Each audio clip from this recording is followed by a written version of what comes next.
Estamos. Bueno, muy buenos días a todos. Mi nombre es Guillermo Keri, soy socio del área de propiedad intelectual y tecnologías de Keri y compañía. Tengo el placer de darles la bienvenida porque este es nuestro primer webinar. Y qué mejor tratar en algo que, a nuestro juicio, va a ser tremendamente relevante para su práctica y su empresa, que es la protección de datos personales en Chile. Este es un tema que hoy lo queremos abordar desde dos perspectivas. Una, ¿qué es lo que está pasando en la ley actual de protección de datos personales en Chile? Para lo cual vamos a tener a Paulina Silva. Paulina Silva es una senior es de la Universidad de Chile y tiene un máster en Derecho Informático de la Universidad de Penn. Ella lidera la práctica de protección de datos personales en Chile y nos va a hablar sobre la situación actual. Una segunda etapa o parte de esta presentación, queremos hablar del futuro de la protección de datos personales a la luz de qué es lo que esperamos que sea un nuevo proyecto de ley en esta materia. Para eso tenemos a Monte Trinchado. Monte es una abogada española que estudia en la Universidad Complutense de Madrid y tiene un máster en propiedad intelectual y nuevas tecnologías de la Universidad de Juan Carlos, Madrid. Monte también en su práctica profesional en España por cerca de 6 años al tema de protección de datos personales. Como los nuevos cuerpos normativos probablemente van a fundarse en la ley española y la directriz europea, nos parece relevante que con su experiencia nos cuente cómo podría un futuro cambio normativo afectarnos en los temas del día a día. Al final de la presentación vamos a tener un chat para preguntas y respuestas y que lo invitamos a hacerlas. Y también uno de los objetivos principales de esta presentación es darle información suficiente porque entendemos que el gobierno pretende abrir una mesa de trabajo sobre este tema, también consultas públicas. Por lo tanto, la idea es entregarle a ustedes ciertas herramientas que le permita ir identificando ciertos temas de interés para que puedan efectivamente participar en este debate. Entonces, habiendo hecho esta breve introducción, quería dejar con ustedes a Paulina Silva, que nos va a hablar sobre la situación actual. Gracias. Bueno, como explicaba Guillermo, este webinar lo hemos dividido entre el presente, cuáles son las obligaciones a las que estamos hoy obligados en función de la Ley de Protección de Datos y qué es lo que razonablemente podemos esperar o podemos prever que traiga el futuro en esta regulación. En esta primera parte de la presentación queremos contextualizar de qué es lo que estamos hablando, de qué hablamos cuando hablamos de protección de datos, y explicar a grandes rasgos cuáles son las obligaciones que impone la Ley de Protección de Datos a las empresas y a los responsables en general de las bases de datos. Y por último, hacer también un análisis crítico respecto a la opinión que nos merece las consecuencias que trae el tener una legislación que, en nuestra opinión, tiene una conceptualización deficiente, una redacción un poco feliz, y eso está acompañado, como explicaremos más adelante también, de un desarrollo jurisprudencial bastante pobre, lo que redunda en que los límites de las obligaciones impuestas por la ley no están tampoco muy claros. Queremos partir analizando esta frase tan usada de que la información es poder. La regulación sobre el tratamiento de datos personales internacional y nacional reconoce la realidad de esta afirmación, de que la información es poder, particularmente cuando la información contiene datos personales que pueden ser guardados, asociados y utilizados de maneras muy variadas, tan variadas como permita la tecnología y para fines que pueden ser tremendamente beneficiosos o muy perjudiciales para los individuos. No quiero extenderme mucho esa dicotomía evidente entre el impacto positivo y sin precedentes que genera la posibilidad de automatizar datos y de extraer conclusiones respecto a esos datos, o también de esta comprensible, incluso quizás inconmensurable amenaza que puede significar para los ciudadanos las posibilidades que plantea este mismo salto tecnológico. Por lo tanto, para eso me gustaría más bien entregar algunos ejemplos. Usted tiene un dolor en el hombro, va al doctor y lo manda a hacer un examen, un escáner de hombro. Vaya qué diferente la experiencia que uno tiene como usuario del sistema de salud si usted va a la clínica, pone su dedo en el lector y ese lector lo reconoce usted como la persona, un individuo determinado, como cotizante de una ISAPRE específica, cuál es su plan, si es que está o no asociado a un seguro específico o a uno o más seguros específicos, y por lo tanto, cuando va a hacerse este examen de hombro, termina solamente pagando el monto que le corresponde pagar después del descuento de los copagos y de los seguros, a tener que ir, por ejemplo, primero a la ISAPRE con la orden a comprar el bono, luego a la clínica, acordarse de que el doctor tiene que llenar en la declaración para el seguro, después de hacerse el examen en la clínica, tener que volver donde el seguro, pero uno se olvida que la orden quedó en la ISAPRE, y así. Esta no asociación de los datos o no compatibilización entre las empresas de los datos, desde luego que puede traer algunas incomodidades. Eso por un lado. Si pensamos como ciudadanos, ¿cuáles son estos beneficios de la tecnología sobre el tratamiento de nuestros datos? Tenemos también que pensar en las desventajas que puede traer. En este sentido, existe una protección constitucional a la privacidad. Y la defensa a este derecho de la privacidad que pareciera ser consustancial a la persona, a este derecho de querer dejar ciertas actividades de nuestra vida ausentes de escrutinio público. Muy constantemente es rebatida con el argumento: si tú no tienes nada que ocultar, entonces tampoco deberías tener nada que temer.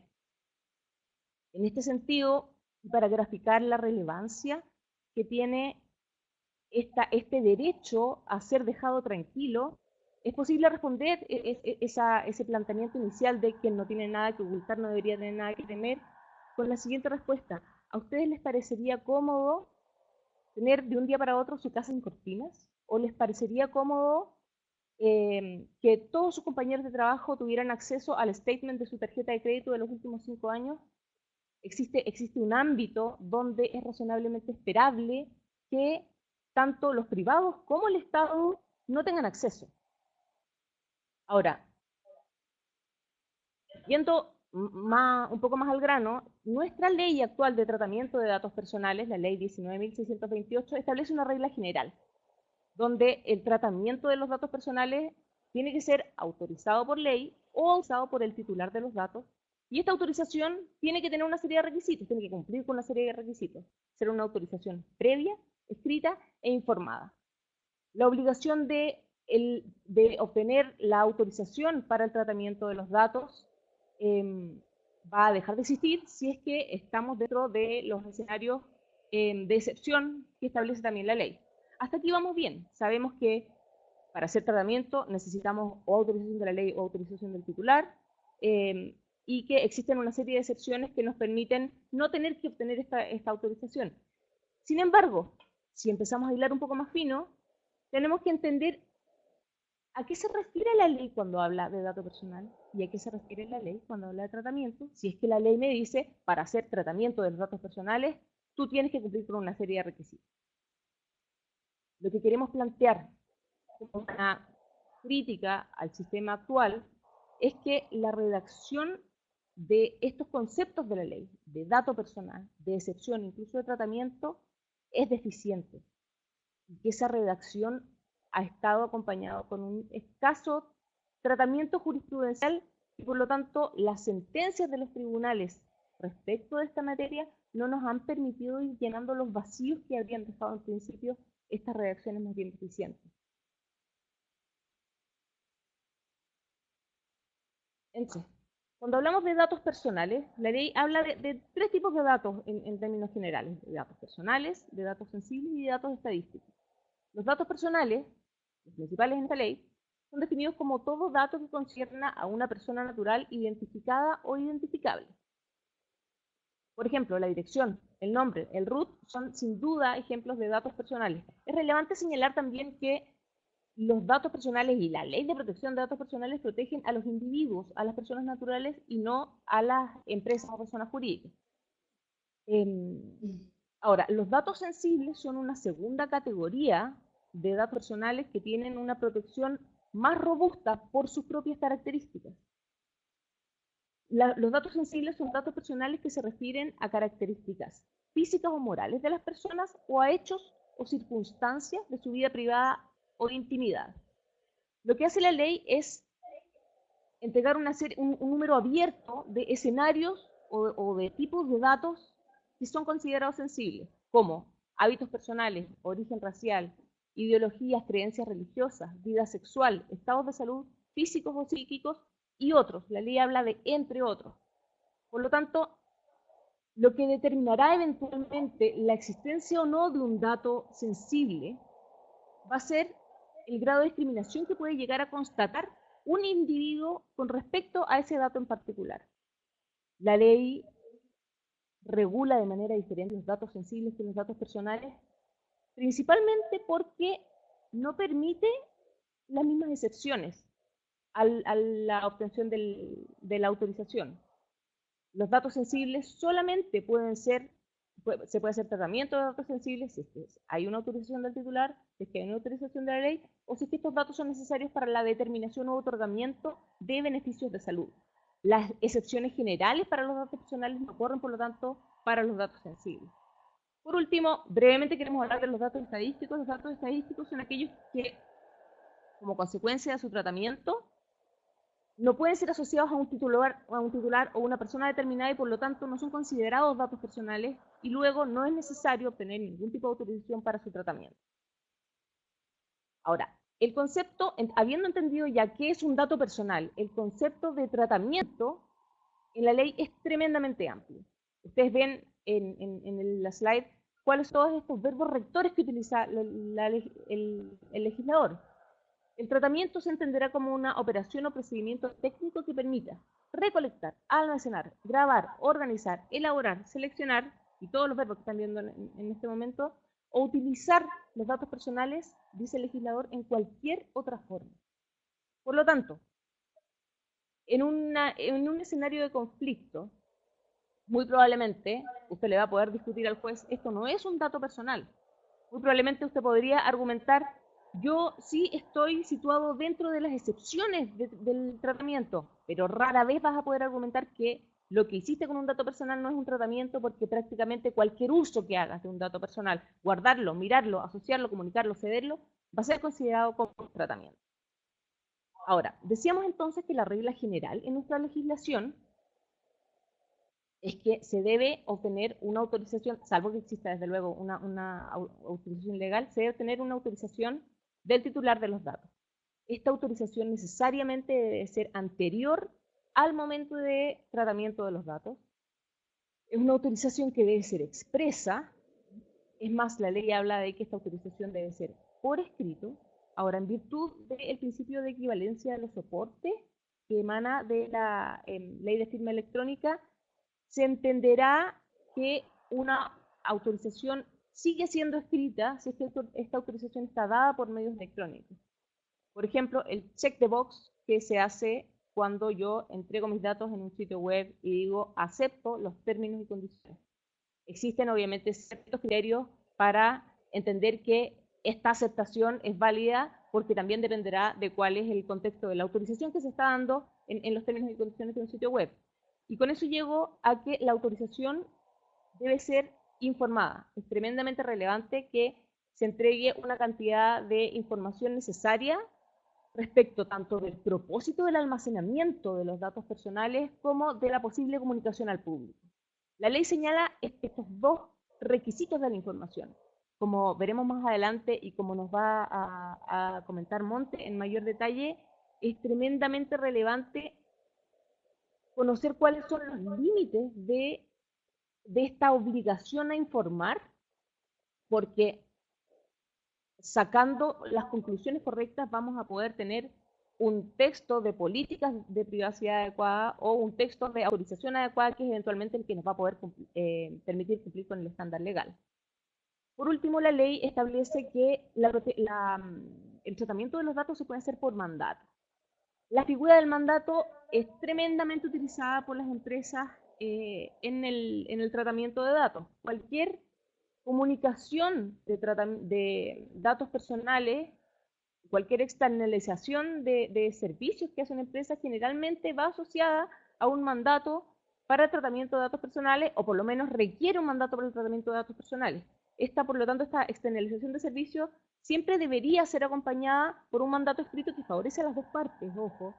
Un mandato escrito en virtud del cual la tercera persona o esta persona externa que está haciendo tratamiento de datos se va a vestir en virtud de este mandato de la autorización que tiene el responsable original de la base de datos. Quiero hablar muy brevemente de las excepciones de la ley. Las hemos sistematizado de esta manera para hacerla más clara, no es la forma exacta en que el código las define. No existirá obligación de obtener la autorización del titular cuando el dato personal se encuentre en una fuente accesible al público, siempre y cuando este dato tenga o las características de ser económico, financiero, bancario, comercial, o el dato se encuentre listado en listados relativos a una categoría de personas, o sea necesario para comunicaciones comerciales de respuesta directa o comercialización o venta directa de bienes o servicios. Ahora, la definición nuevamente de la fuente accesible al público es bastante amplia.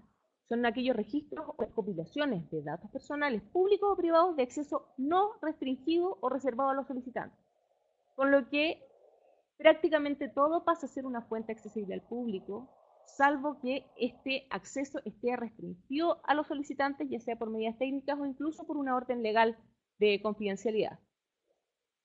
Ahora, un segundo grupo de excepciones se refiere a las personas jurídicas privadas. No van a requerir autorización para el tratamiento de los datos las personas jurídicas privadas que hagan el tratamiento para el uso exclusivo suyo. Esto lo dice textualmente la ley. Para el uso exclusivo suyo, de sus asociados y de las entidades a que están afiliadas con fines estadísticos, de tarificación u otros de beneficio general de que ellos hablan. Por lo tanto, pareciera ser que esta segunda excepción en particular es tremendamente amplia y permitiría a las personas jurídicas privadas no requerir la autorización para el tratamiento de datos si hacen cualquier tipo de actividad para su uso exclusivo de sus afiliados, siempre y cuando tengan estos fines que son bastante amplios. El fin de beneficio general de aquellos puede ser interpretado de una forma tremendamente amplia. Por lo tanto, si es que entendiéramos que esta excepción del uso del tratamiento de datos para las personas jurídicas privadas es así de amplia, prácticamente la excepción pasa a ser la regla general. Otras características de la Ley de Protección de Datos, que para ir terminando el escenario presente, que son relevantes, es que nuestra ley no contempla una autoridad para el tratamiento de datos, no existe un CERNAC de los datos, no existen obligaciones de registro para los responsables de bases de datos, no hay limitaciones al flujo transfronterizo de datos, es decir, en tanto yo esté cumpliendo con los requisitos de autorización previa y informada que impone la ley, yo no voy a necesitar cumplir con requisitos adicionales para poder exportar los datos o importarlos en ese sentido. Y por último, la ley sí establece una serie de principios y derechos del titular como eliminación, modificación y bloqueo de los datos.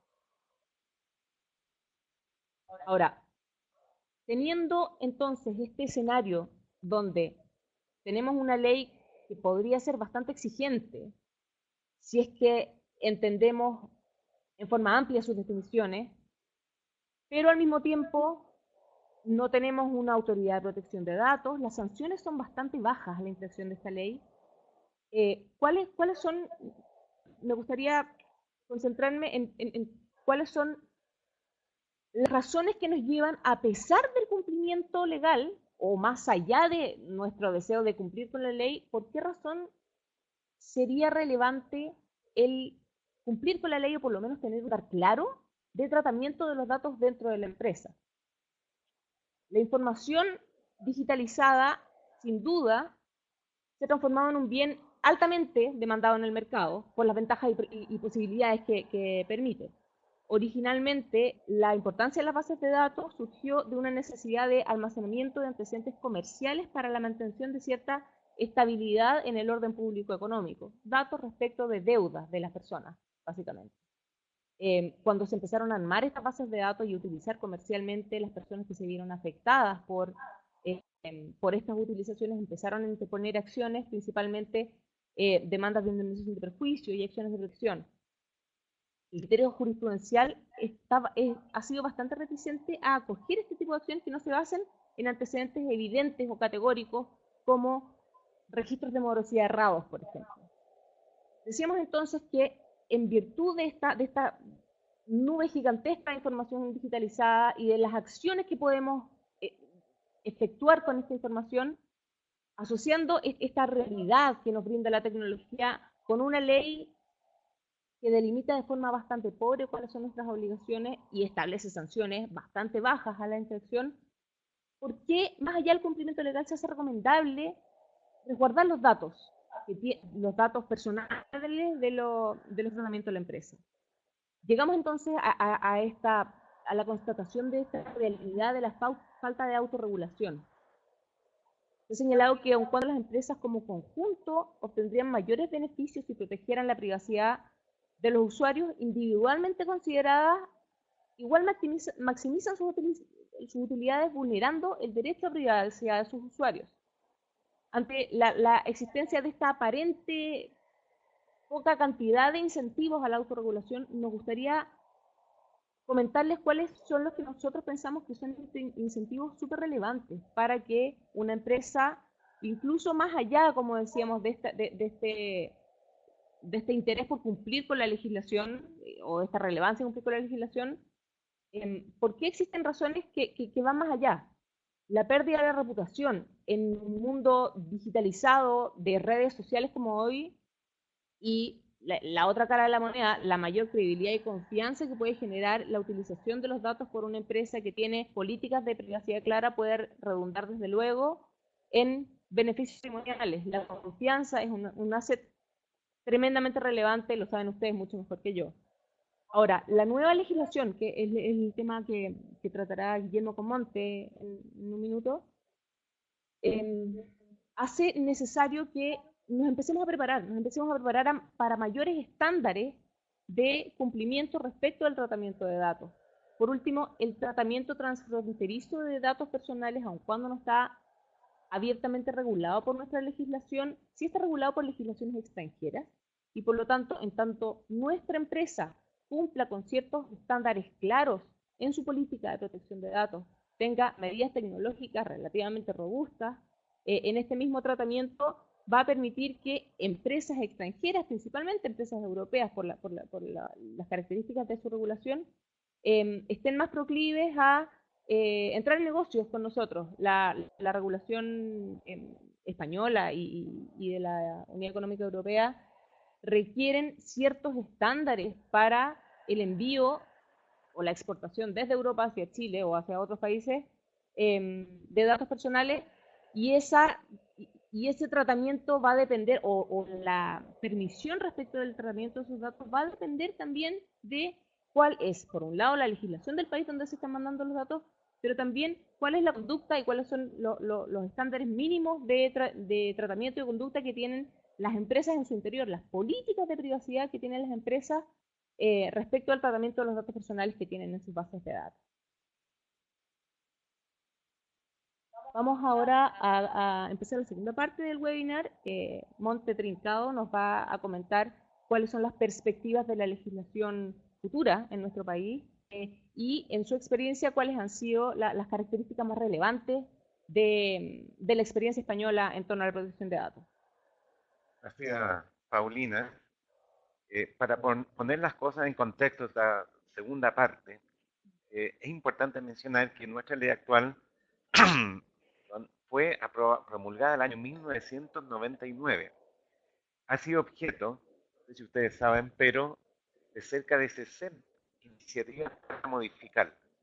Como decía Paulina al final de la presentación, esto probablemente le ha costado a Chile una cantidad importante de negocios, de posibilidades de interactuar, meter call centers, etcétera, porque no tenemos una legislación que está al día en estas materias. Dentro de esas 60 iniciativas para cambiarla, cabe destacar la que inició en el primer gobierno de la presidenta Bachelet, una modificación bastante sustantiva. El gobierno del presidente Piñera también se presentó un proyecto para hacer modificaciones que trataba de adecuar nuestra legislación a estándares internacionales, pero tenemos entendido que bajo este gobierno no se va a hacer una modificación, se va a presentar un proyecto para una ley nueva y derogar la antigua. También tenemos información de público conocimiento que esta nueva ley se va a fundamentar principalmente en las líneas, lineamientos de la directriz de la Unión Europea y en especial en la ley española. Es por eso que creemos que es relevante hacer algunos análisis más bien prácticos de lo que es la ley española y efectivamente ver cómo podría impactar eso en nuestro día a día. Para eso es importante mencionar que el nuevo proyecto que entendemos que se va a presentar en estos días tiene un ámbito de aplicación también acotado a los sujetos como individuos. No hay protección de datos personales a la empresa y las definiciones de tratamiento son bastante amplias, tanto datos automatizados como no automatizados. También todas estas leyes tienen principios reguladores que son comunes incluso en la antigua ley, también en la nueva, y es importante que vayamos analizando esos principios, como la legitimidad, finalidad, proporcionalidad, calidad, etcétera, bajo la ley española, para ver hacia dónde puede ir, como decimos en Chile, la micro en estas materias. Monte, dejo contigo para que nos cuentes cómo funcionan estos estándares internacionales en Europa. Gracias, Guillermo. Efectivamente, los principios que tú has nombrado, como son los de finalidad, transparencia, proporcionalidad, se encuentran regulados actualmente en la Ley Orgánica de Protección de Datos de España, así como en la Directiva Europea. Esos principios de finalidad y transparencia no están regulados como tal, sino que los mismos están regulados, por ejemplo, dentro del derecho de información. ¿Qué supone este derecho de información? Antes de la recogida de los datos de la persona física, la ley obliga a que se les informe de la existencia de una base de datos, de quién es el responsable de ese tratamiento, de la finalidad para la que se está recogiendo los datos, así como de los destinatarios de la información, en el caso de que existiera esa cesión de datos. Asimismo, debe informarse a los interesados de la posibilidad de ejercitar sus derechos que se conocen como derechos ARCO en España, que son los derechos de acceso, rectificación, cancelación y oposición, y de la dirección del responsable frente a la que podrá ejercitar esos derechos. Otro de los principios reguladores de la Ley Orgánica de Protección de Datos española, bueno, importante decir que es ley orgánica porque regula un derecho fundamental reconocido por la Constitución, que es el derecho a la vida privada, es el principio de calidad de los datos. Este principio engloba el principio que tú indicaste, que es el principio de proporcionalidad. ¿Qué supone? Este principio es que los datos personales solo podrán ser recogidos y ser objeto de tratamiento de datos cuando sean adecuados, pertinentes y no excesivos para la finalidad para los que se están recogiendo. Esto supone que no se puede cubrir, como una manera de decirlo, cualquier tipo de tratamiento y cualquier tipo de datos en la recogida de los datos. Solamente podrán ser recogidos aquellos que efectivamente van a ser usados y para la finalidad que debe ser informada. Otro de los principios que regulan la legislación española es el consentimiento. Este consentimiento debe ser, como dice la ley, inequívoco. No se exige que sea por escrito o que sea expreso en cuanto al tratamiento de datos que son considerados como de nivel bajo o medio. Otro de los principios reguladores son los datos especialmente protegidos. Los datos especialmente protegidos llevan asociados unas exigencias especiales.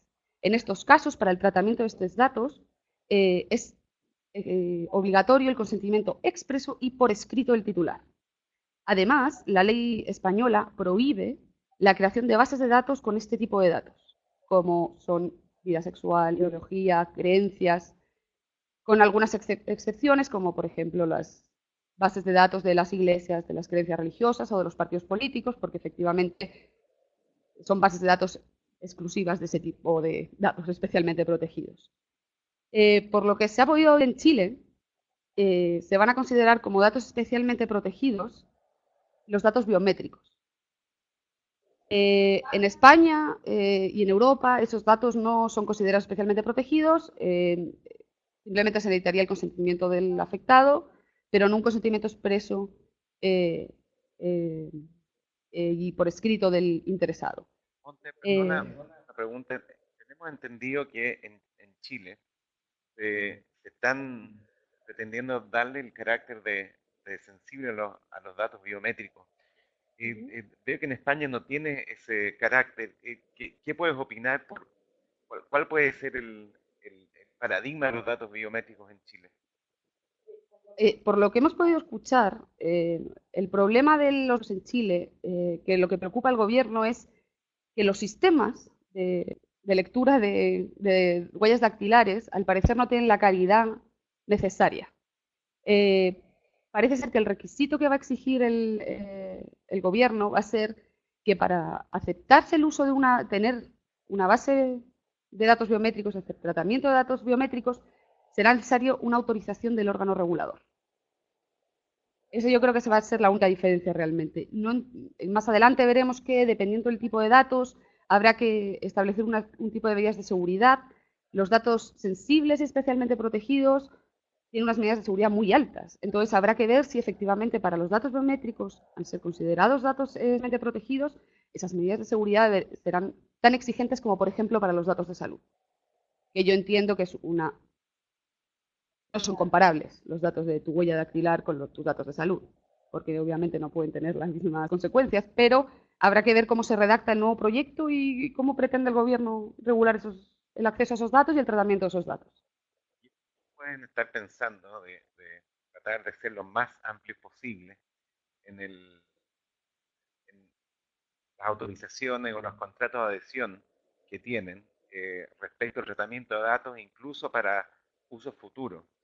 Con estos principios de finalidad y proporcionalidad, ¿tú ves que eso puede ser una práctica recomendable o qué pasa en España en esto? No ya recomendable, sino que no es posible. Porque tal y como se ha visto en muchas resoluciones de nuestra Agencia Española de Protección de Datos, no puedes pretender la recogida de datos para un futuro posible tratamiento, porque al final estás creando una base de datos, de unos datos que ni siquiera estás utilizando. La ley exige expresamente que la recogida de datos se debe informar de la finalidad real que se va a realizar. Y además, los datos solamente pueden ser recogidos para esa finalidad específica. Otra cosa es, por ejemplo, yo como empresa, no sé, Keri, por ejemplo, tiene sus trabajadores. Tienes que informar del tratamiento de sus datos que vas a hacer y cuál es la finalidad, que al final sería la relación laboral establecida entre el empleador y el empleado. Efectivamente, Keri no va a tener que mandarme publicidad a mí. Entonces, que a mí me recaben una autorización para el tratamiento de mis datos con una finalidad comercial o de publicidad no es necesaria para la finalidad real existente y la relación existente entre el empleador y el empleado. Por eso, tendremos que ver también el organismo regulador que se cree en su momento, cómo regula y cómo sanciona esas recogidas de datos excesivas. Pero en España, en la práctica, no está permitido. Tiene que ser para una finalidad real y tiene que haber, además, una finalidad relacionada entre el titular de los datos y el responsable del tratamiento. Bueno, además de estos principios reguladores que he comentado, existen otros, como es el deber de secreto, que ese deber de secreto es el deber a guardar secreto profesional respecto a los datos a los que accede el responsable y las personas que prestan servicios dentro de ella, dentro del responsable. Esta responsabilidad, además de deber de secreto, perdura una vez incluso finalizada la relación con el titular de los datos o de la persona que accede a los datos con el responsable del tratamiento. Es decir, si yo trabajando en Keri tengo que acceder a datos de trabajadores porque trabajo en recursos humanos y tengo que ver datos de mis trabajadores y yo dejo de trabajar en Keri, aún así estoy obligada a guardar deber de secreto respecto a esos datos a los que yo accedí mientras prestaba servicios dentro de Keri. Y finalmente, otro de los principios reguladores de la Ley Orgánica Española es el acceso a datos por cuenta de terceros. Esta figura es conocida como el encargado de tratamiento. Sería lo que equivaldría en Chile a la figura del mandato. En España y en Europa se exige que este acceso por parte de terceros a datos de responsabilidad de una empresa, de una entidad, de organismo público, esté regulado por escrito. Se le debe dar traslado de la finalidad por la que fueron recogidos esos datos, indicándole la prohibición expresa de utilizarlos con una finalidad diferente, y además se le debe dar traslado de las famosas medidas de seguridad técnicas que hablaremos más adelante. En el caso de que el encargado del tratamiento hiciera uso de los datos con una finalidad diferente, pasaría a ser responsable, por lo que todas las disposiciones de la ley serían aplicables a ese nuevo tratamiento de datos.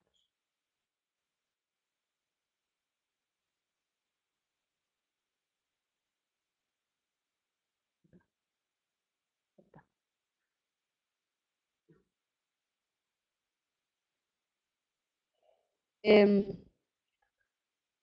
cuanto a los derechos de los titulares de la protección de datos, como ya hemos dicho, son 4. La ley española habla de un quinto, pero no está regulado el ejercicio del mismo. Los 4 que están regulados son los derechos de acceso, rectificación, cancelación, oposición. El derecho de acceso supone que yo, como titular de los datos, tengo derecho a solicitar a cualquier entidad pública o privada información sobre los datos que puedan tener míos. El de rectificación supone que los datos que se encuentren en las bases de datos de cualquier responsable, puedo yo solicitar que se rectifiquen, por ejemplo, cambié mi dirección de mi domicilio o mi teléfono es otro diferente. Los derechos de cancelación, esto supone que puedo solicitar al responsable de los datos que cancele cualquier tipo de datos que tenga mío, siempre y cuando no sean necesarios para una finalidad una finalidad que me está prestando el responsable y que necesite mis datos para poder dármelos. Y el derecho de oposición supone que, si bien el responsable de los datos debe darme, está obligado o necesita hacerme ese tratamiento por diferentes motivos, me puedo oponer a que se haga tratamiento de mis datos para una finalidad que no sea necesaria, como por ejemplo comercial o de publicidad, porque no es necesaria para que tú me vendas cualquier producto que me tengas que hacer publicidad. Esto... He escuchado que se está intentando incluir los derechos titulares en la impugnación de la valoración de las personas que se hacen en base a sus datos. Por ejemplo, hacer el análisis de las compras que hizo en un sitio y recolectar ese tipo de información. ¿Va a haber o tiene ese tratamiento en España? ¿Tú crees que podría afectar ese tema en la nueva ley? En España la ley regula como derecho de las personas la impugnación de la valoración personal. Lo que pasa es que ese derecho no está regulado. A ver, primero una premisa. Los derechos ARCO, nosotros no solo tenemos una ley, tenemos un reglamento de desarrollo que obviamente desarrolla esta ley orgánica de protección de datos y entre otras cosas regula cómo debe ser ejercitado cada uno de los derechos ARCO y cómo debe responder el responsable frente a dicho ejercicio. La impugnación de la valoración está regulada en la ley como un derecho del afectado, pero la misma no está regulado cómo se debe ejercitar ese derecho en el reglamento. Pero sí que específicamente se dice que los ciudadanos, españoles en este caso, tienen el derecho a no verse sometidos a valoraciones personales que se hagan en base únicamente a sus datos personales. Por ejemplo, ¿qué es lo que digo yo? Si eso se regula aquí, los test psicológicos, la persona que vaya a un nuevo puesto de trabajo, si desean contratarla, la persona a la que quieren contratar podrá impugnar ese test psicológico y que no se le realice, porque es una valoración personal de sus capacidades o aptitudes en base a sus datos personales. Ya. En cuanto a la cesión de datos, por lo que hemos oído aquí, lo único que se ha dicho es que se va a exigir una autorización del titular. En España y en Europa hay una exigencia mayor y es que debe indicarse cuál es la finalidad de la cesión, que el cesionario para qué utilizará esos datos, y además se debe identificar el tipo de actividad del cesionario. También, como ya hemos visto, en el derecho a información se está obligado a identificar al destinatario de los datos. Entonces, como suma de los requisitos que se exigen en la ley respecto a la cesión de datos, que es siempre con autorización del titular, con identificación del tipo de actividad del cesionario y con la finalidad que se van a destinar, hay que sumar el deber de información de quién es el destinatario. Esto es todo lógico porque yo puedo recabar una autorización para ceder, pero si no me dices a quién estás cediendo, ¿cómo voy a ejercitar yo mis derechos frente a alguien que tiene mis datos y si no me informas tú no lo voy a saber? Existen algunas excepciones, como en todas leyes, y son que, por ejemplo, haya una autorización por ley para la cesión porque estén obtenidos de unas fuentes accesibles al público, y esto creo que es importante porque las fuentes accesibles al público en la ley española están acotadas. Son las que son y solamente son esas. Por ejemplo, el censo, los medios de comunicación, los boletines oficiales del Estado, pero son solamente los que están acotados a la ley y ninguno otro. Bueno, cuando se realiza para el cumplimiento de un contrato entre ambas partes, entre organismos públicos, con fines históricos, estadísticos o científicos, o porque haya una emergencia de salud y obviamente yo tenía un accidente de coche y estoy inconsciente, yo no puedo dar mi autorización para que me salve la vida. En cuanto a la transferencia internacional de datos, esto yo creo que es importante porque no existe regulación actual y yo creo que los datos de los chilenos deben estar en cualquier parte. La regla general es que los datos no van a poder ser... En España, los datos no se pueden transferir fuera del territorio nacional, excepto que el país de destino se arre como seguro por la Autoridad de Protección de Datos, que, por ejemplo, en España está reconocido Guyana, por ejemplo, o Argentina, que están reconocidos como tal por la Unión Europea. Cuando la Unión Europea lo reconoce como un país seguro de destino, automáticamente pasa a ser país seguro de destino para cualquier país de la Unión. Cualquier país de la Unión podrá realizar transferencia internacional de datos a un país seguro sin autorización específica para la transferencia del titular o sin autorización de la autoridad. ¿Sí? Hoy día podría ser un call center europeo que quiere instalarse en Chile, fruto de la ley española, no podría ser destinatario de este negocio. Sí, por poder podría, pero necesitaría una autorización específica de la Agencia Española de Protección de Datos que deberá analizar las medidas de seguridad que se vayan a aplicar por la empresa de Chile respecto al tratamiento de datos. Al final, cuando está reconocido como seguro, se da por sentado que se va a cumplir con los estándares mínimos de protección de datos de la Unión Europea y de España. ¿Eso cómo se hace? A través de la ley. Si sabemos que hay una ley que es de obligado cumplimiento en el que se regulan los estándares mínimos de protección de datos, la Unión Europea entenderá, una vez analizada la ley, que es un país seguro. Y a partir de ahí se permitirá la cesión transfronteriza de datos sin necesidad de autorización del órgano regulador o del titular de los datos. Porque una cosa es el consentimiento para la cesión de los datos y otra cosa es el consentimiento para la transferencia internacional. Son dos consentimientos separados. Y te arriesgas a que la autorización del titular de los datos, el titular no te lo dé, no te dé esa autorización. Entonces, tus datos no podrías transferirlos. Por eso, en general, cuando el país de destino no es considerado como seguro, la práctica en España es solicitar una autorización al órgano. a la Agencia Española de Protección de Datos, de manera que me evite el recabar autorización expresa de cada uno de los titulares de los datos. Y porque sea un interés público relevante, que obviamente queda a criterio de la Agencia Española de Protección de Datos si es un interés público relevante o no, y por aplicación de tratados internacionales. Requisitos sociales. Por lo que hemos oído en Chile, habrá un requisito especial del deber de información de los destinatarios en cuanto a la transferencia internacional de datos. Esto que supone que parece ser que no será un requisito para cualquier otro tipo de cesión, el informar al destinatario. En España siempre estás obligado a informar al destinatario. Esto habrá que ver cómo se regula finalmente, porque, a ver, a la empresa le conviene no identificar al destinatario, pero a la vez puede ser complicado, porque los titulares, si no saben quién tiene sus datos, podrán ejercitar sus derechos ARCO frente a cualquiera, discriminación alguna. Y además se deberá informar de la finalidad y el uso que serán de los datos por parte del cesionario. Este es otro requisito que existe en España en la cesión sencilla y simple, que también existe en la transferencia internacional de datos, pero como digo, aquí parece que son requisitos que solamente se exigirán para la transferencia. El organismo. A ver, se está diciendo que efectivamente se va a crear un organismo regulatorio cuyas funciones van a ser promover y garantizar el cumplimiento de las normas.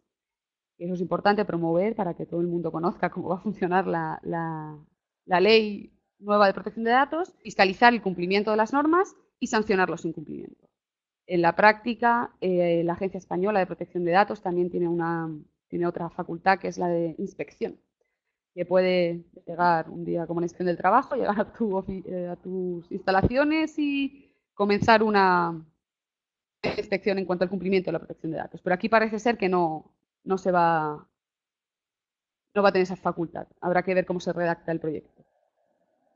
Otro de los requisitos que existen en España y que se ha oído que se van a llevar aquí en Chile es el Registro Nacional de Base de Datos. ¿Qué supone esto? En España se llama el NOTA, que es la notificación telemática ante la Agencia Española.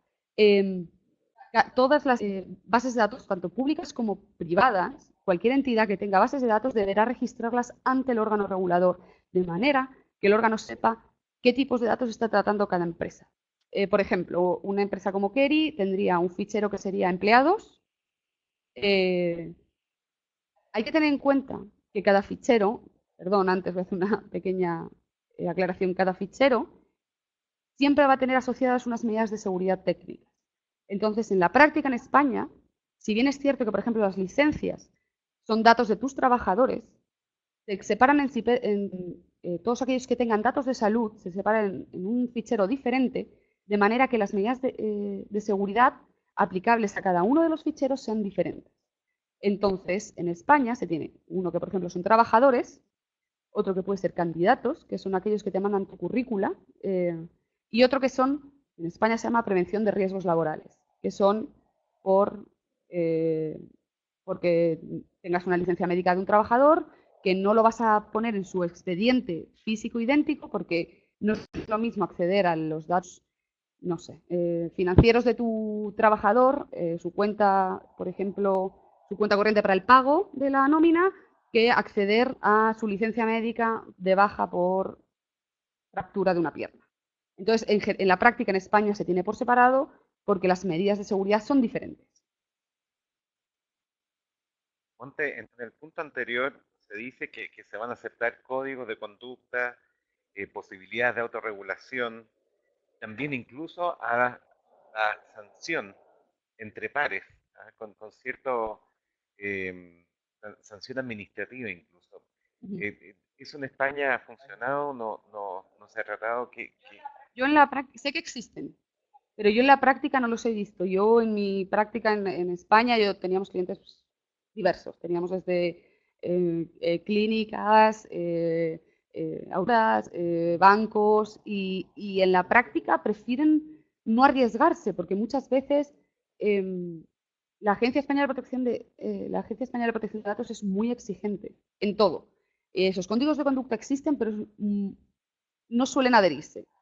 También dependerá, pero por lo que hemos oído aquí, el gobierno está muy preocupado, o sea, no preocupado, pero realmente quieren que existan esos órganos de conducta. esos códigos de conducta, en que entre los pares se sancionen y que haya una efectividad en el cumplimiento. Entonces, al final, España es más, les gusta más tener un control sobre el cumplimiento e incumplimiento de normas. Aquí parece ser que va a ser más abierto, van a permitir que se haga de esa manera.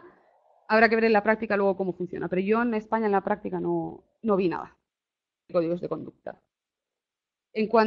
Siguiendo con la presentación, en cuanto a las medidas de seguridad, esto es lo que he estado diciendo durante toda la presentación, dependiendo del tipo de datos que se traten, se deberán aplicar unas medidas. Según se ha oído, el órgano regulador que se cree en Chile tendrá la facultad de establecer cuáles son esas medidas de seguridad que se deberán aplicar al tratamiento de datos. En España, las medidas de seguridad están reguladas por ley y son de obligado cumplimiento. Habrá que ver las resoluciones del órgano regulador, a ver cómo son tratadas y cómo son consideradas en Chile, pero en España son de obligado cumplimiento. Los datos se dividen en niveles. Están los de nivel básico, como son tu nombre, apellidos, tu número de RUT, los de nivel medio, que son, por ejemplo, los que se hacen para hacer valoraciones de personas, gustos,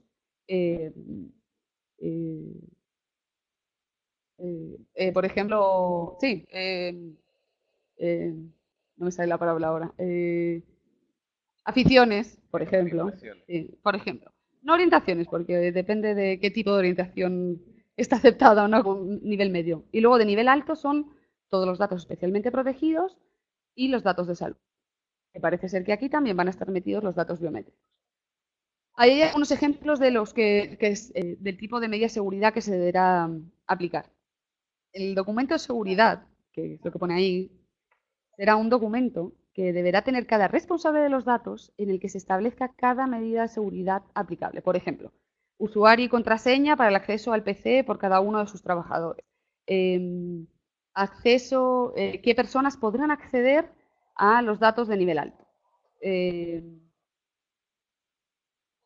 Otro del tipo de medidas de seguridad es el control de acceso físico en caso de que haya haya datos en formato no automatizado, el nombramiento de un responsable de seguridad que deberá hacer un seguimiento del cumplimiento de las obligaciones dentro de la empresa y cuando esto, por ejemplo, realizar copias de respaldo de los datos automatizados. Habrá que realizar copias semanales, a ser posible, de todos los datos que se tienen para evitar pérdidas. Y bueno, las infracciones igualmente serán divididas entre leves, graves o muy graves y aquí hay algunos ejemplos de cuál será, cómo son en España y se presume que en Chile, el tipo de infracciones.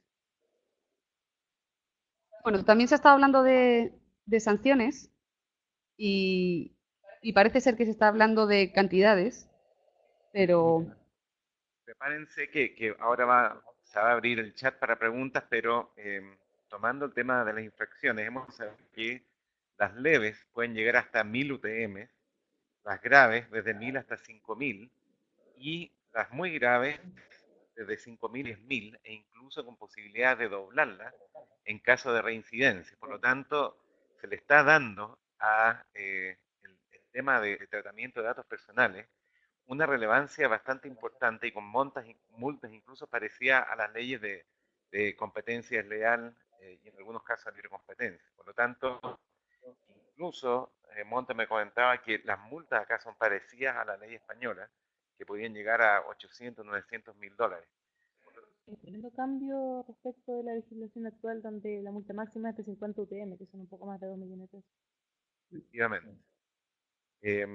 Bueno, esa es la parte de la presentación. Hemos abierto un chat. Si es que ustedes tienen ganas de hacer preguntas, tipéenlas en el chat y trataremos de ir respondiéndolas, salvo que no hayan preguntas. Ah.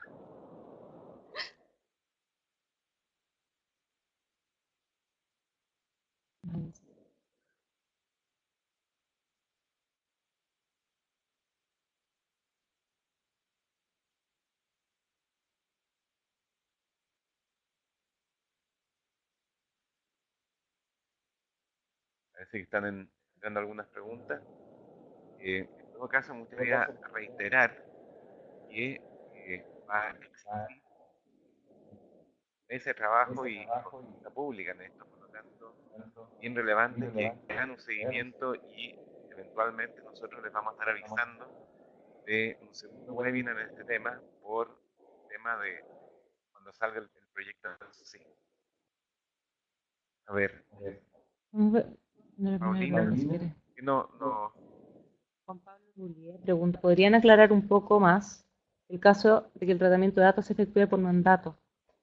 Sucede, Juan Pablo, que una empresa que es responsable de una base de datos que ha recopilado datos personales de ciertos titulares y ha obtenido la autorización legal escrita, previa, informada para hacer tratamiento de esos datos, en principio va a poder hacer tratamiento esa empresa. Una empresa no va frecuentemente a extender la autorización que firma el usuario a todas las empresas de servicios, todos sus proveedores, principalmente sus proveedores tecnológicos. Te pongo en el ejemplo de esta oficina de abogados que quiera tener sus datos en la nube. El contrato que tenga con la empresa que preste servicios de Outlook en la nube o de correo, no necesariamente va a estar incluida en la autorización que nuestra oficina obtuvo de los titulares de los datos. Por lo tanto, para que este tercero proveedor de servicios informáticos pueda hacer tratamiento de los datos personales que obtuvo la empresa cliente, sirve la figura del mandato. En virtud de este mandato, este tercero prestador de servicios informáticos, el dueño del data center, por ejemplo, que efectivamente sí va a estar haciendo tratamiento de datos personales, puesto que el guardar un dato personal ya constituye tratamiento, este tercero va a poder vestirse de las autorizaciones que tiene la empresa original. De esta forma, tanto la empresa que obtuvo la autorización como el tercero que está haciendo tratamiento de los datos van a poder cumplir con la ley porque ambas van a estar actuando dentro de la esfera de la autorización original. Sin este mandato, ambos incumplen.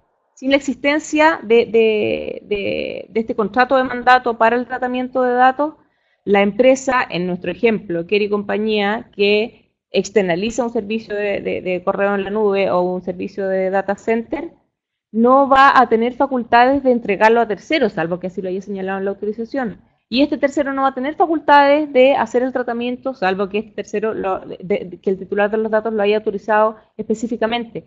Por eso la figura del mandato es súper relevante para el tráfico jurídico al final de los datos personales. Ok, la segunda pregunta es, en Chile, ¿es un factor para imponer sanciones o el monto de la infracción, la capacidad económica del responsable de los datos? La verdad es que en Chile, no sabemos cómo viene el futuro, pero hay multas que son bastante bajas. No son elementos que se tengan a considerar necesariamente a nivel sancionatorio. Ahora, eso no obsta a que si ha habido un lucro, eventualmente el afectado quiera iniciar una acción de indemnización de perjuicio, eso lo puede tener en consideración en el inicio del dato conocimiento, pero específicamente la ley actual no lo trata y tampoco tenemos antecedentes de que vaya a ser tratado e incluido este concepto en la nueva ley, sino que solamente se suben las multas. Tenemos una nueva pregunta. En el caso de que una empresa realice la transferencia internacional de datos y estos sean datos sobre la salud, ¿basta la autorización del titular en dicho envío o se requiere incluir la finalidad de la transferencia internacional igualmente? Vanessa, dada la poca claridad de la redacción de la ley de la que habíamos hablado durante la presentación, efectivamente es recomendable incluir la finalidad de la transferencia internacional, es decir, no solamente señalar que vas a hacer una serie con un propósito determinado muy claro, sino que es recomendable el señalar que se van a transferir estos datos, que estos datos van a salir del país. Esto, si bien podría ser discutible que es exigido directamente por la ley hoy, es tremendamente recomendable para en el evento de una modificación legal. Porque cuando una nueva ley establezca parámetros más exigentes, puede ser tremendamente oneroso para las empresas obtener todas las autorizaciones de nuevo. Eso también obviamente va a depender de las normas transitorias de la ley. Pero en suma sí, es muy recomendable redactar la autorización del tratamiento de datos tan detallada como se pueda para cumplir con este requisito bastante genérico como es el requisito de la información al titular de los datos. Y otra pregunta de Musquet, ¿sabes si la nueva ley regulará el tratamiento de datos profesionales o corporativos? Por ejemplo, correo electrónico corporativo. Hasta donde nosotros sabemos, no está creada esta categoría, pero tenemos en España sí lo Sí. está. ¿Monte? En España la ley tampoco habla de los datos profesionales, pero el reglamento de desarrollo posterior excluyó expresamente de los datos profesionales, porque no pueden ser considerados datos personales porque no afectan a tu vida privada, sino a tu vida profesional. Por lo que están excluidos de la ley de protección de datos y de su reglamento en España el nombre y apellidos, en cuanto es en el ejercicio de las funciones profesionales, el correo electrónico corporativo, el número de fax corporativo y el número de teléfono. Diego pregunta, en opinión de ustedes, ¿cómo debe prepararse una empresa que trabaja con bases de datos de clientes, trabajadores, para la llegada de una nueva legislación? ¿Es necesario tomar hoy algunas medidas preventivas considerando la legislación vigente? Paulina. Una empresa que trabaja con bases de datos de clientes generalmente va obteniendo las autorizaciones para el tratamiento de datos conforme van corriendo los días, meses y los años. En ese sentido, es recomendable siempre estar mirando cuál es el texto de autorización que estamos utilizando. Y para poder estar en un terreno más o menos seguro, es recomendable establecer una autorización extensa o asociada al uso efectivo que se le va a dar a los datos, pero al mismo tiempo específica, es decir, poder definir en forma relativamente clara cuál es el uso que se le va a dar a los datos sin perjuicio de que ojalá esta gama de uso sea bastante amplia. Adicionalmente, además de aquello al que se refiere el texto de la autorización, puede ser recomendable tener una política de privacidad. Tener una política de privacidad que obligue también a los empleados de las empresas y tener una política de medidas de seguridad que se tengan que cumplir por todos los empleados y por los terceros que presten servicios tecnológicos. Yo creo que complementando lo que tú dices, hay que tener presente que todas las legislaciones mundiales incluyen los elementos de legitimidad, finalidad, proporcionalidad, calidad. Por lo tanto, yo creo que todas las empresas debiesen empezar a sentar las bases de lo que puede ser un nuevo trato en esta materia y empezar desde ya a actualizarse. Como decíamos antes, hacerlo demasiado amplio puede ser contraproducente, pero sin perjuicio de eso hay cosas o estos elementos que van a venir sí o sí. Es importante que se vayan conociendo para al menos ir sentando las bases en ello. Hay otra pregunta, Constanza Campos. La recolección de datos personales de clientes para el uso interno de la empresa. ¿A juicio de ustedes debiera contar con autorización por escrito? Acá algo hablaste de estas excepciones. Claro, existe una excepción para el uso de las personas jurídicas, por lo tanto es entendible para la legislación actual el uso que haga una empresa, una persona jurídica privada, para el uso exclusivo suyo o de sus afiliados o de sus beneficiarios, puede estar exceptuado de este requerimiento de autorización. Sin embargo, el principio que les queremos transmitir con este webinar es que esta nueva legislación, e incluso en la ausencia de esta nueva legislación, la existencia de una mayor preocupación, de una progresiva preocupación por los titulares de los datos respecto del contexto de sus autorizaciones, hace bastante aconsejable no confiarse en la amplitud de estas excepciones. Por lo tanto, ante la duda, sí, es preferible obtener autorizaciones de los titulares de los datos. Sin perjuicio de que en un momento de conflicto efectivamente sí sea defendible el que estemos dentro de la excepción. Ahora, nosotros dudamos, no, desde luego no conocemos el texto de un proyecto de ley que aún no ha sido presentado, pero nosotros dudamos que se mantenga la amplitud de estas excepciones.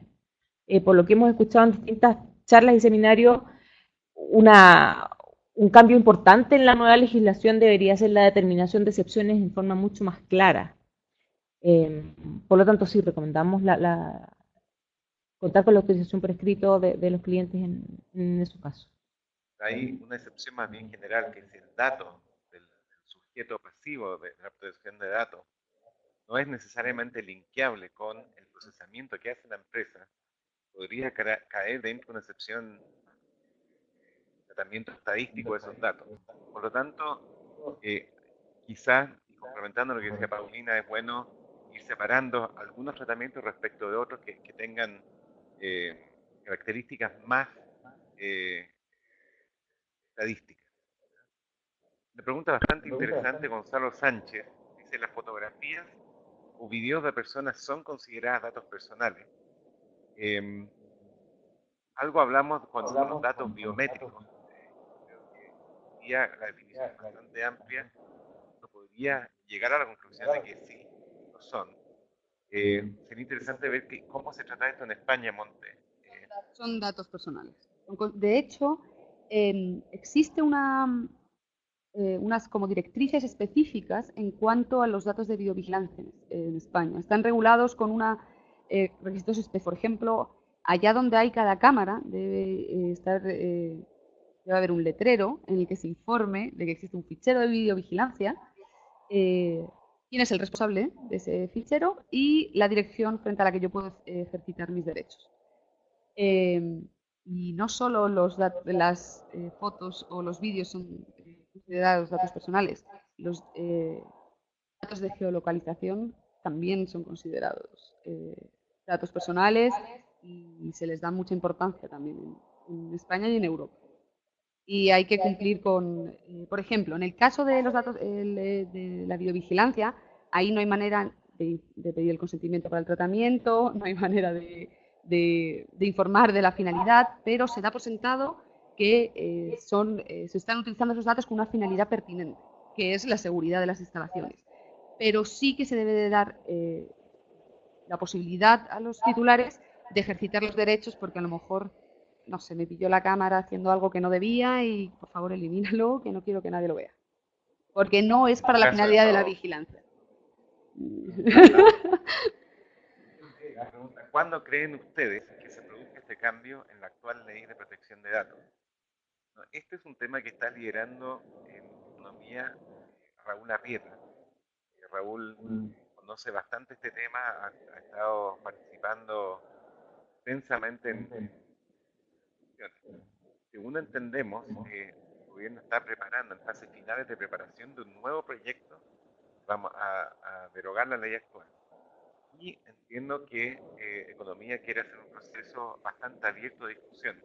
Por lo tanto, van a haber unas mesas de trabajo también, periodos de consulta. Por lo tanto, yo me imagino que de aquí a fin de año empiecemos a tener algún tipo de señal más clara. Patricia Lázaro, cuando mencionan transferencia de datos, se refieren a compartir con algún tercero que se relacione con nuestra empresa y no a sucursales de la empresa del exterior. ¿Paulina? A ver, sí. Cuando hablamos de transferencia internacional de datos, nos referimos a cualquier tipo de exportación de datos. Una pregunta diferente es si estamos o no dentro de la excepción que nos faculta a compartir datos entre empresas afiliadas. Pero existiendo requisitos que hoy no existen en nuestra ley, pero existiendo en el futuro requisitos para la transferencia internacional de datos y no situándonos dentro de una excepción, claro, deberían cumplirse todos estos requerimientos, aun cuando se compartieran datos entre empresas relacionadas. No sé, bueno, en España no se hace distinción. Cualquier tipo de transferencia internacional, sea afiliada, sea sucursal o lo que sea, requiere de autorización. En el fondo responde a dos preguntas distintas. Sí, no es, sí. Es, cualquier cesión transfronteriza se considera transferencia internacional independientemente del destinatario. Entonces se requerirán requisitos especiales. Quiero volver a la pregunta de Gonzalo brevemente. Las fotografías o videos, claro, como comentamos, sin duda son datos personales porque identifican a una persona natural, pero tienen una regulación bien interesante, las fotografías y videos, porque tienen una conjunción de derechos donde están, o una conjunción de leyes aplicables. Tenemos la ley de datos personales, tenemos el derecho a la imagen, en virtud del cual la utilización comercial de una imagen, olvidándonos de la protección de datos, sí requiere una autorización específica. Y por último, tenemos los derechos de propiedad intelectual que precisamente no van a estar radicados en la persona retratada, sino que en el fotógrafo o en la persona que toma el video. Entonces, respecto de videos y fotografías, hay que tener harto cuidado siempre porque existe esta confluencia de distintos regímenes legales aplicables. Vamos a tomar la última pregunta, porque estamos algo pasado.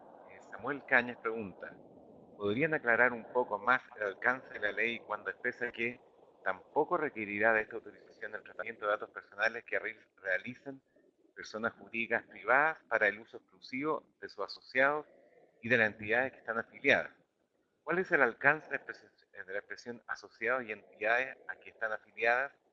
¿Cabrían, por ejemplo, el grupo empresarial o las asociaciones gremiales?